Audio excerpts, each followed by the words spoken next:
Islands cannot simply be called patches of land amidst oceans and seas. Each of them represents an entire world with its own unique ecosystem, landscapes, and history. Now, I invite you to embark on a journey to the most amazing islands in the world. Enjoy watching. Christmas Island, located in the Indian Ocean, 2,360 kilometers northwest of the Australian city of Perth, has a rich history. It was discovered on Christmas Day in 1643. In the 19th century, a deposit of calcium pyrophosphate was discovered on the island, after which it was annexed by Britain. During World War II, the island became the center of military action. Because phosphates, vital for Japanese industry, were mined here, Japan began an operation to seize the island.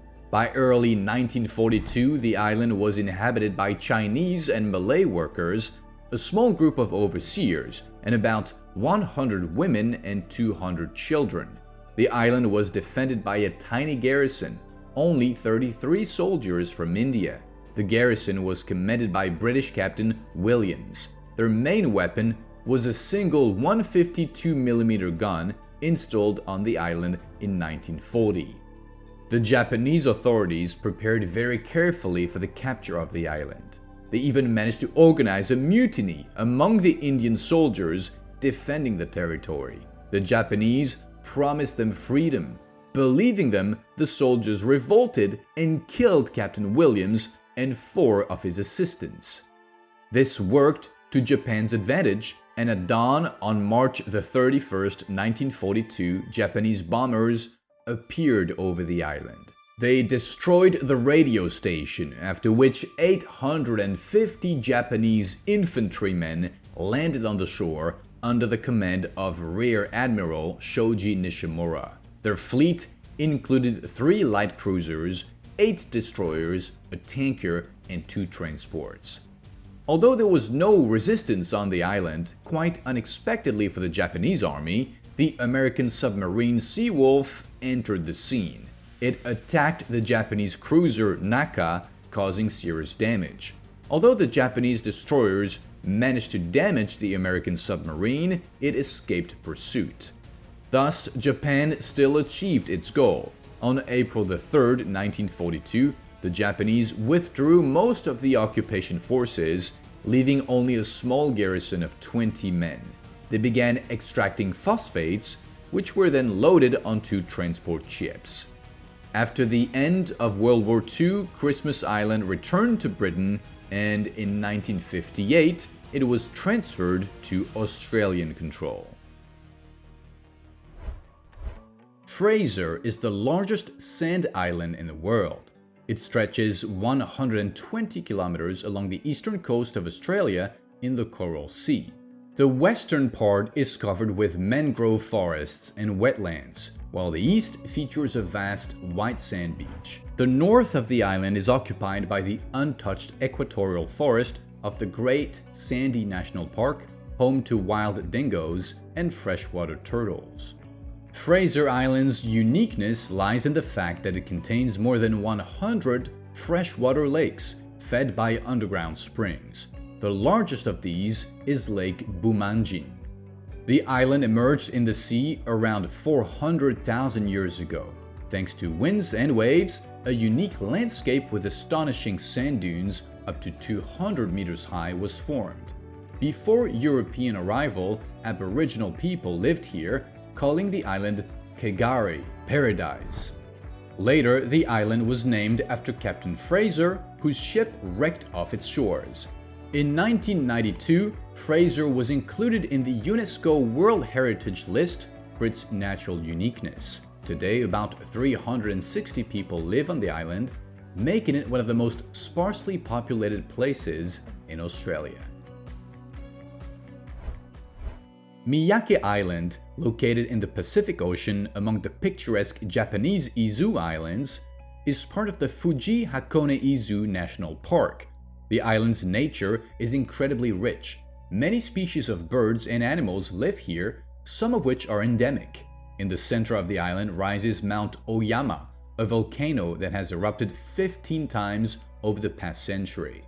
The power of these eruptions has varied. Sometimes, lava would simply flow out, reaching the ocean and forming fiery fountains. But there have also been cases where Oyama caused real catastrophes. In 1983, magma engulfed 70% of the Ako settlement, turning the area to ash. But the most destructive eruption occurred in 2000, following a strong earthquake. Toxic volcanic gas began to seep from the crater, and the entire population of the island, more than 2,000 people, was forced to leave their homes for a long 4.5 years. More than 20 years have passed since then, but the volcano still releases gas, reminding everyone of its unpredictability. Today, every movement of Oyama is closely monitored by scientists from the Institute of Geography, the Disaster Prevention Research Institute, and the Tokyo Metropolitan Government. In the Bay of Bengal, among azure waters and white sandy beaches, lies the unusual North Sentinel Island, part of the Andaman Islands. This island is covered with dense tropical forests filled with exotic plants and wild animals. However, what draws scientists' attention here is not the wildlife, but the people who inhabit it. For thousands of years, North Sentinel Island has been home to the local tribe, the Sentinelese. Their exact population remains a mystery. Some say there are 15 people, others claim there are about 500. In 2001, scientists tried to conduct a census, but could count only 39 individuals, 21 men and 18 women. The Sentinelese lead a primitive lifestyle as if frozen in time. They remain hunter-gatherers and completely reject civilization. These people catch fish and mollusks using handmade canoes, gather wild plants and tropical fruits. They do not raise animals and do not practice agriculture. Their main weapons are bows and spears, which they wield with remarkable precision. Numerous attempts to establish contact with the tribe have failed. Anthropologists have tried to enter the island, but each time were met with fierce resistance. Only once did Indian anthropologist Triloknath Pandit manage to establish brief contact. In 1991, after years of visits with gifts, he partially gained their trust, but this only meant they didn't attack him and simply ran away. Today, the island remains off-limits to tourists and researchers. Indian authorities strictly prohibit any attempts to enter the territory, protecting both the indigenous way of life and the lives of people who could be killed by the Sentinelese. Devon Island, located in the Arctic Ocean, is part of the Canadian Arctic Archipelago. It is the largest uninhabited island on the planet. The island stretches 750 kilometers long and 450 kilometers wide, covering more than 55,000 square kilometers. Its harsh climate, where temperatures rarely rise above zero even in summer, creates a truly alien atmosphere. There is no permanent population, only temporary scientific expeditions, and rare explorers dare to set foot on this frozen land. Its rugged landscapes, as if transplanted from another planet, are breathtaking in their beauty. In Devon's valleys, you can see amazing geological formations, ancient lava flows frozen millions of years ago, and bizarre stone arches shaped by the wind. The local lakes are especially impressive, with waters reflecting reddish cliffs, creating surreal scenes. Scientists often compare Devon to Mars, not only because of its landscape, but also due to its extreme conditions. Research conducted here helps us understand what life might look like on other planets. Space agencies even use the island for astronaut training, preparing them for conditions on other worlds. Devon Island shows us that even on our planet, there are places where nature has created truly extraterrestrial landscapes. In the inland sea of Japan, near the city of Takehara in Hiroshima Prefecture, lies Okunoshima Island, which can be called the cutest island on our planet. Locals affectionately call it Rabbit Island, and this name perfectly reflects its main feature. Okunoshima is known for being home to a huge number of wild rabbits. Surprisingly, these adorable creatures literally greet tourists at the pier. They're not afraid of people at all. The rabbits curiously approach every visitor, accept tasty treats, and even climb onto the laps of vacationers. The circumstances under which Okunoshima was populated by rabbits remain a mystery. Some believe that these animals were test subjects during World War II and were released after the war ended, leading to their rapid reproduction. According to another version, rabbits appeared here after a few pairs were brought to the island by school children in the early 1970s. One way or another, this place is very popular with both children and adults. Local authorities carefully care for their fluffy residents. Rabbits are allowed to do everything. They roam freely around the island, eat fresh grass and vegetables brought by tourists, and interact with visitors. However, cats and dogs are banned here, as they could harm the rabbits. Bali, located in the Indonesian archipelago, is known for the beauty of its landscapes. However, there is also one rather eerie place on this island. The village of Trunyan lies deep in the tropical forests on the eastern shore of the picturesque lake Batur. The name of the village comes from two words, taru, tree, and menyan, good smell. And indeed, in the center of the village stands a majestic banyan tree that is over 1,000 years old. But tourists have nicknamed this settlement the Village of Skulls. The reason is that in Trunyan, skulls have become an integral part of everyday life and the local funeral tradition. You can see them in many places around the village, and the creepiest thing is that all of them belonged not to animals, but to people. Unlike residents of other settlements on the island of Bali, the locals do not cremate or bury the bodies of the deceased. Instead, they lay them under the majestic 1,000-year-old banyan tree. When only the bones remain, the locals collect the skulls and place them in various spots. Amazingly, despite this strange burial method, there is no terrible smell of decay in the village. The locals explain this by saying that bad odors after death only come from those who committed many sins. But of course, this is not true. It is likely that specific climatic conditions influence the lack of strong odor.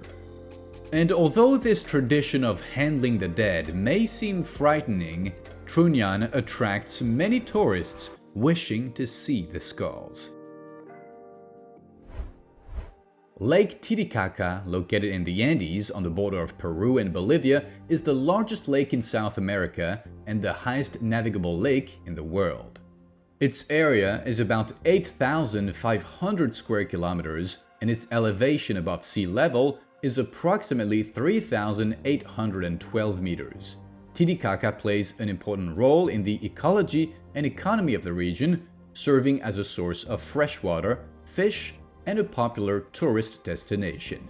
This body of water is also known for its astonishing floating islands, which were created not by nature, but by people, the Uru people. In total, about 40 to 90 such islands drift on the waters of the lake. The method of creating these islands is astonishing. The Uru weave a frame from reeds, interlacing it with the roots of various plants and binding them with strong ropes. They also regularly replace the lower layer of sedge due to decay. Typically, this is done every 2 to 3 months and during the rainy season, every 2 weeks. The islands serve the Uru as protection, mobile housing, and a convenient tool for fishing. To anchor them, they are tied to eucalyptus trunks secured at the bottom. Each island may house from 2 to 10 families. You might think the Uru use such housing because they reject the benefits of civilization, but this is far from the case. They actively embrace progress. The islands have solar panels, radios, household appliances, and much more. These people are simply accustomed to this type of dwelling and are trying to preserve the culture of their ancestors. In the southeastern part of the Pacific Ocean lies a unique island that the locals call Rapa Nui and the rest of the world knows as Easter Island. This island is one of the most remote places from civilization on the planet. The distance to the nearest mainland, South America, is more than 3,500 kilometers, and to the nearest inhabited island, Pitcairn, about 2,000 kilometers. The island is a large triangle formed by 3 extinct volcanoes. The highest of them, Terevaka, rises 539 meters above sea level. The main mystery of the island is the moai, huge stone statues that stand almost throughout Rapa Nui. Most of the moai were made from tuff and tuffite. The typical size of the moai is 3 to 5 meters in height and their weight rarely exceeds 5 tons. However, there are giants among them. For example, the tallest moai is the statue of El Gigante, which remains in the quarry, unseparated from the rock. Its height exceeds 20 meters, and its estimated weight may reach 165 tons. The statues were created by the island's inhabitants between 1250 and 1500. There are a total of 887 moai on the island, each one unique. All of these sculptures have different facial features, noses, and chins.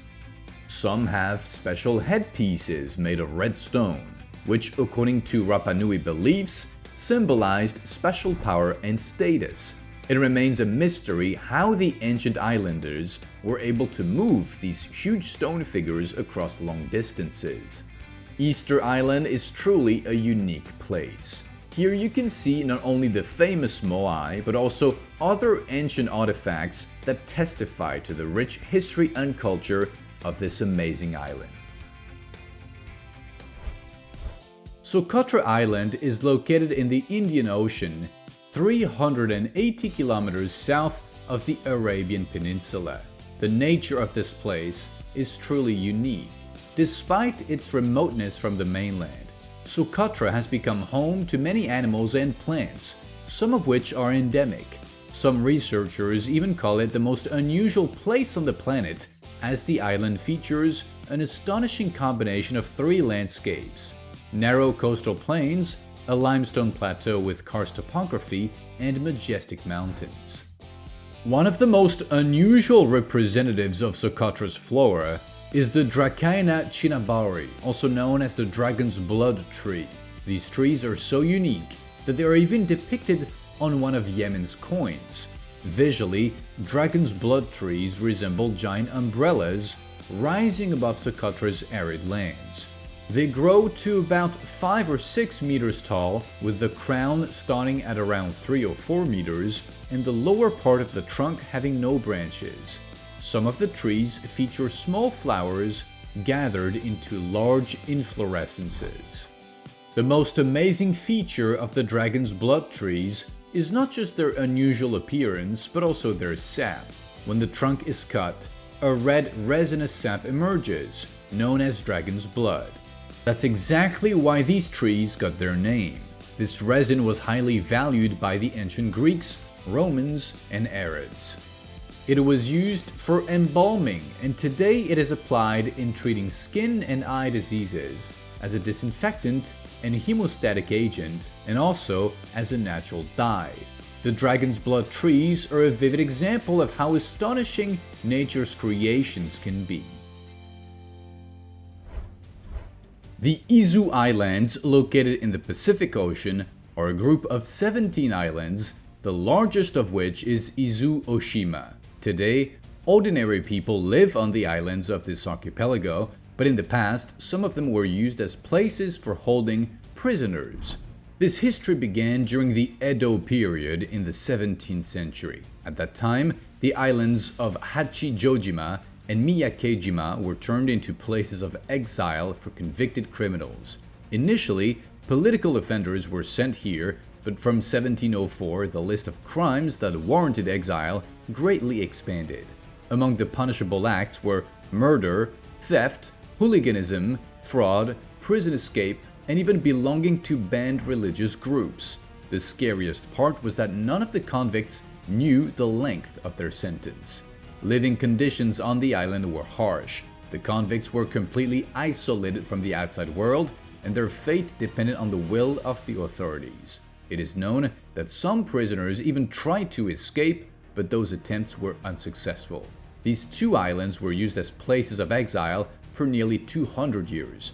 But in 1868, the situation changed. Prisoners were no longer held on the islands, and ordinary settlements began to appear there. Today, there is no trace of the dark past on the islands.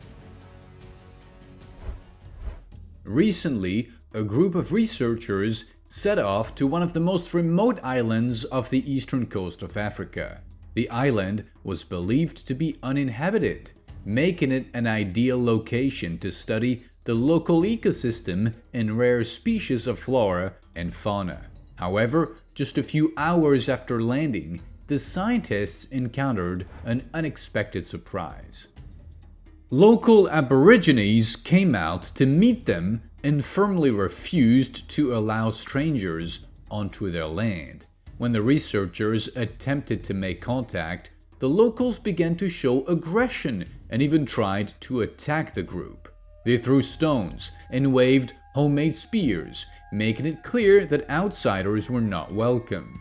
The scientists had to hastily leave the island without conducting the planned research. This incident once again demonstrates how unexplored our planet remains, and even on islands considered uninhabited, people can still live. Tristan da Cunha is the most remote, permanently inhabited island in the world. It is located in the southwestern Atlantic Ocean, 2,800 kilometers from South Africa. Getting there is difficult. There is no airport, and communication with the outside world is maintained only by rare fishing vessels. The island was discovered in 1506 by Portuguese explorer Tristan da Cunha, after whom it is named. The first permanent residents appeared here only in 1810. There were 4 men from Salem, Massachusetts. However, the island was soon abandoned again. In 1815, the island once again attracted the interest of colonizers. That year, it became British territory to control strategic routes in the ocean. Today, 268 people from 7 families live here. They engage in farming and fishing. Since 2005, the island has had its own postal code, allowing residents to shop online. And although life is not easy for the locals, they have no intention of leaving their homes and are quite satisfied with their lives. Palmyra Atoll is located in the waters of the Pacific Ocean, south of the Hawaiian Islands. The atoll consists of a group of 50 flat coral islets, rising only 2 meters above sea level. This uninhabited paradise is often called a cursed place.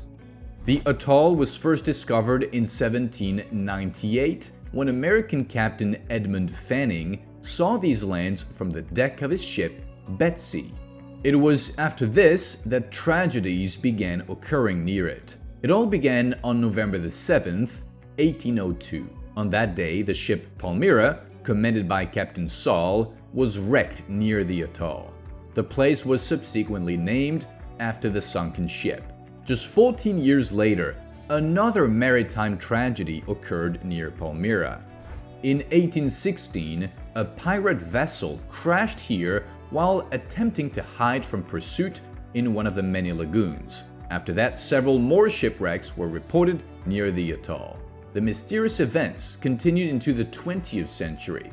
During World War II, the American military turned the central lagoon and nearby islets into a strategic base. A runway capable of handling military aircraft was built on the largest island. On one occasion, the military managed to shoot down an enemy aircraft that crashed near the base. But when soldiers went to look for it, they found neither wreckage nor the pilot's body. After that, people began disappearing periodically on the atoll. This is why Palmyra is considered a cursed place. Today, the atoll is a protected area managed by a private conservation organization and the US Department of the Interior. In the picturesque Venetian lagoon, just 600 meters from the Lido, lies the abandoned island of Poveglia. It is one of the darkest and most mystical places in Italy, shrouded in eerie legends. Locals have nicknamed it the Bloody Island or the Gates of Hell due to the island's horrifying history. The first mention of the island dates back to 421, when Poveglia became a refuge for Padua residents fleeing Attila's barbarian invasions. However, the real tragedy began in the Middle Ages, during the plague epidemics, when the island was used as a quarantine zone. Thousands of sick people arrived daily. According to experts, over 160,000 people died from the plague on Poveglia. Their bodies were burned right on the ground without even digging special pits. For this reason, it is believed that the island's topsoil is composed of ash from burned bodies. It sounds terrifying, but this is not the end. At the end of the 18th century, sailors were sent to Poveglia for a 40-day quarantine, and in 1922, a psychiatric hospital was opened there. The chief physician was a heartless man who, according to legend, conducted horrific experiments on the patients and later threw himself from the bell tower without ever explaining his actions. Today, Poveglia stands abandoned, surrounded by semi-ruined buildings and guarded by the Coast Guard. Visitors claim to hear terrifying screams and moans, and even see ghosts that seem to warn them to leave the island. Ilha da Queimada Grande, Brazil. In the warm waters of the Atlantic Ocean, just 35 kilometers off the coast of the Brazilian state of São Paulo, lies the small island of Ilha da Queimada Grande. This place could have become a picturesque resort, if not for one feature. The fact is that Queimada Grande is the largest natural serpentarium in the world. The island is ruled by some of the most dangerous snakes on the planet, the golden lanceheads, which belong to the viper family. Golden lanceheads reach about 100 centimeters in length, but some specimens can grow up to 120 centimeters. They're easily recognized by their bright yellow or golden brown coloring. These snakes are extremely dangerous to humans. Their venom is so powerful that even anti-venoms are often ineffective against it. Golden lanceheads are endemic to Queimada Grande.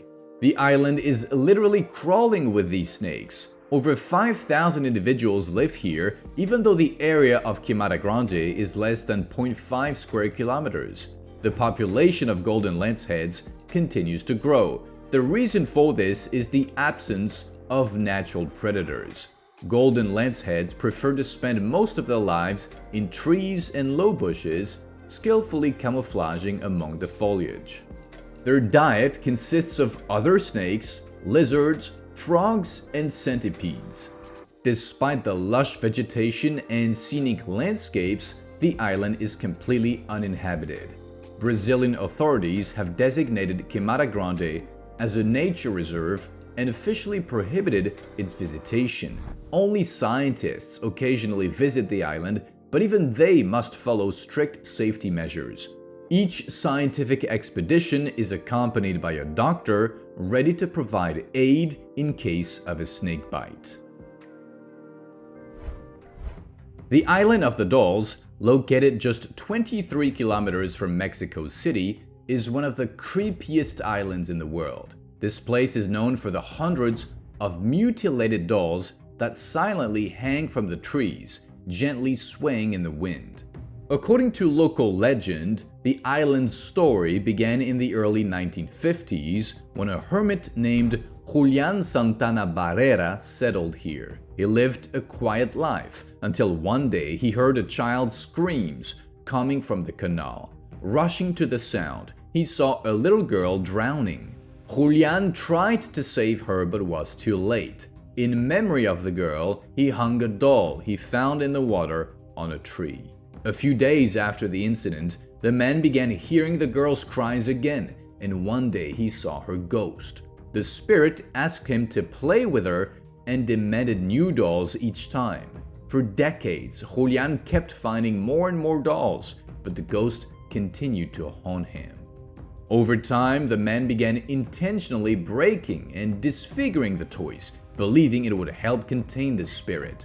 But this didn't help either. In the end, according to local accounts, Julian could no longer bear it and took his own life in the waters of the canal. Today, the island has turned into a true museum filled with eerie dolls.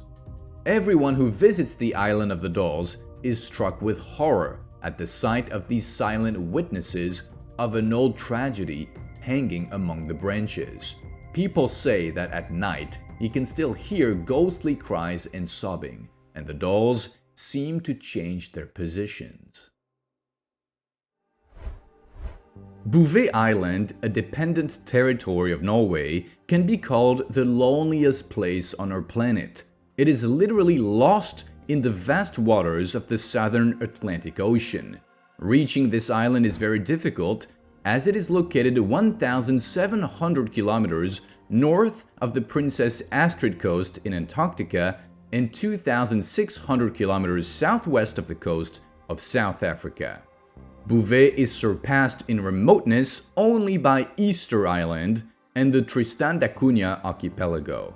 However, unlike them, Bouvet is uninhabited, as living there is practically impossible. Only local fauna inhabit the island: seals, penguins, and several species of birds.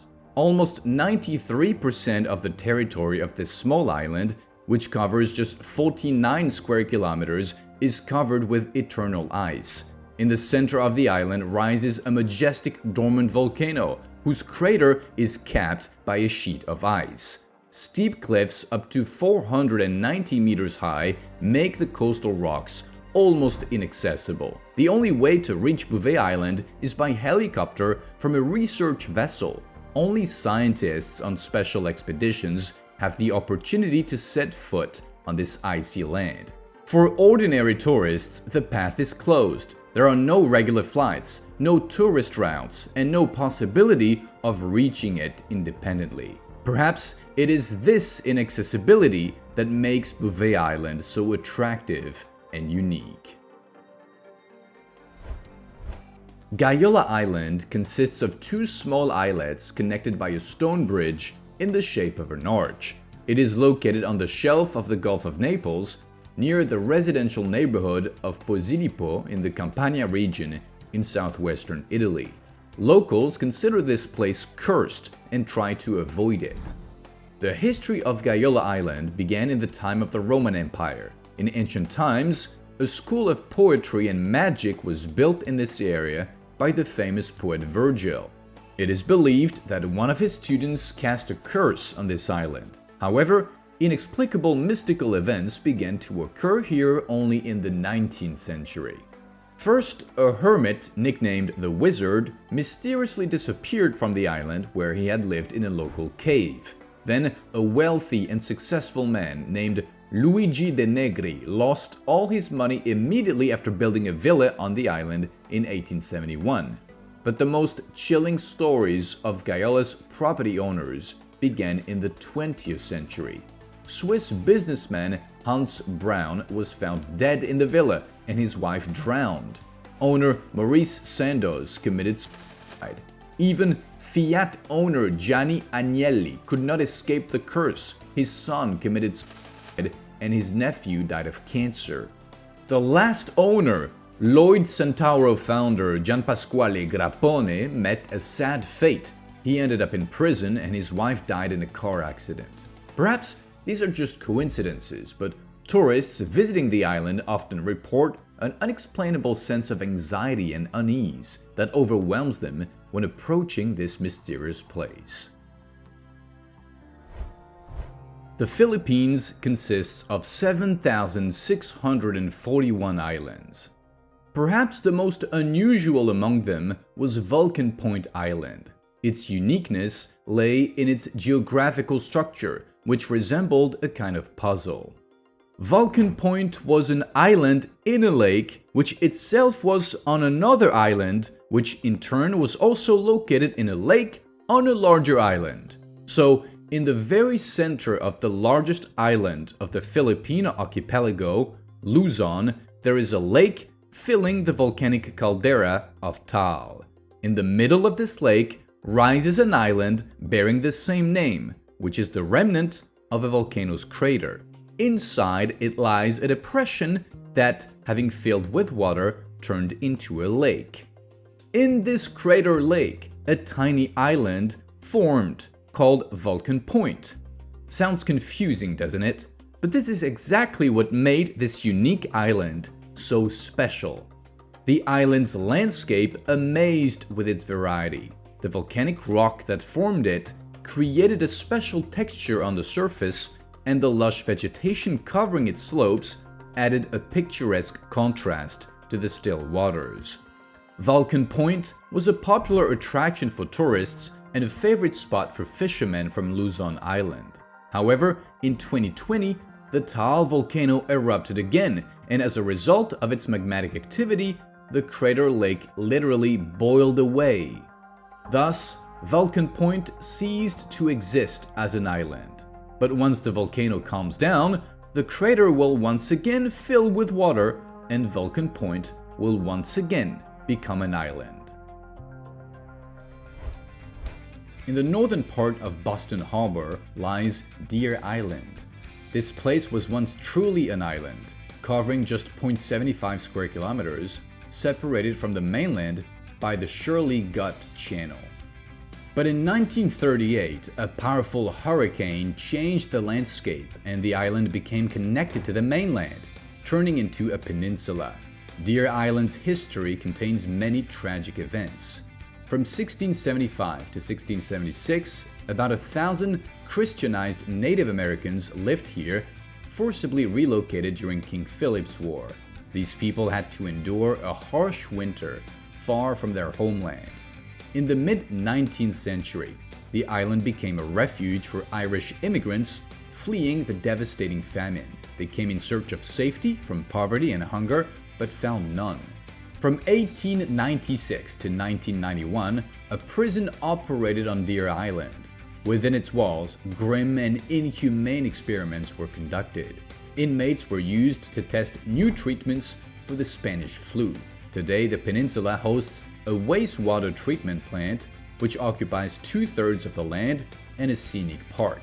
In 1996, Deer Island was included in the Boston Harbor Islands National Recreation Area and has since become a popular spot for recreation where tourists come to enjoy the views and learn about the history of this extraordinary place. Few know that so many dramatic events occurred here. And that's all from me. If you enjoyed this video, don't forget to give it a like, subscribe to the channel, and hit the bell icon. Your support means the world to me. Thank you for watching. See you soon. Bye.